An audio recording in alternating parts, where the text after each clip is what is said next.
যেহেতু জামাত ইসলাম ওনারা প্রথম থেকেই জুলাইকে ধারণ করেন, সেই জন্য ওনারা আমাদেরকে শহীদ করেছে। আমি সর্বপ্রথম এখানে দাঁড়িয়ে আছি আসলে একটা রক্তাক্ত জায়গায় বলতে হবে, কারণ আমার বাংলাদেশ পুরোটাই রক্তাক্ত ছিল। এখনও আমি মনে করি এই রক্তাক্ত প্রান্তরেই আমরা সবাই এখন বাস করছি। আমি মনে করি যে আপনি যে প্রশ্নটা করেছেন, তার আগে আমি জামাত ইসলামী বাংলাদেশকে ধন্যবাদ জানাই ওনাদের একটা সিট আমাদের শহীদ পরিবারের জন্য স্যাক্রিফাইস করার জন্য। আপনি প্রশ্ন করেছেন আমার সন্তানের কথা মনে পড়ে কিনা। আমরা যারা শহীদ পরিবারের মারা আছি, মনে পড়ে না এমন কোনো মুহূর্ত নাই।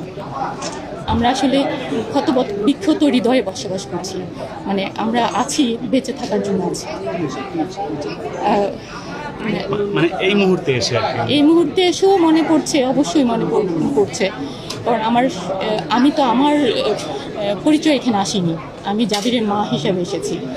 আমি আপনাদের হয়তো আরেকটা প্রশ্ন থাকতে পারে, আমি তাহলে দেশের জন্য কী করতে পারি। আমি চাই আমার সন্তানের হত্যার সাথে সমস্ত হত্যার বিচার। ইভেন আপনাদের যে সাগর রুনি হত্যা, আমি অনেক দিন থেকে দেখে আসছি এই সাগর রুনি হত্যা, এই বাচ্চা দুটো এভাবেই মারা গেল, এখন পর্যন্ত কোনো বিচার নেই।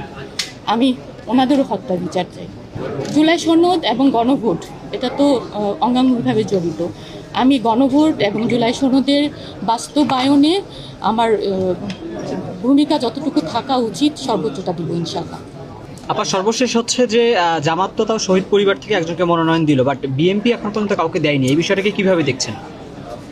আসলে এটা তো ওনাদের ব্যাপার, ওনারা ধারণ করছে কিনা, জুলাইকে ধারণ করার ব্যাপার। যেহেতু ওনারা যদি ধারণ করতো তাহলে হয়তো দিত। আমি যেহেতু জামাত ইসলাম ওনারা প্রথম থেকেই জুলাইকে ধারণ করেন, সেই জন্য ওনারা আমাদেরকে শহীদ করেছে। অবশ্যই আমার ছোট্ট ছেলে, হ্যাঁ, উই ওয়ান্ট জাস্টিস লিখে সে রাস্তায় দাঁড়িয়েছিল, সে স্লোগান দিচ্ছিল। সো এটা অবশ্যই তার মনে রাখার মতো।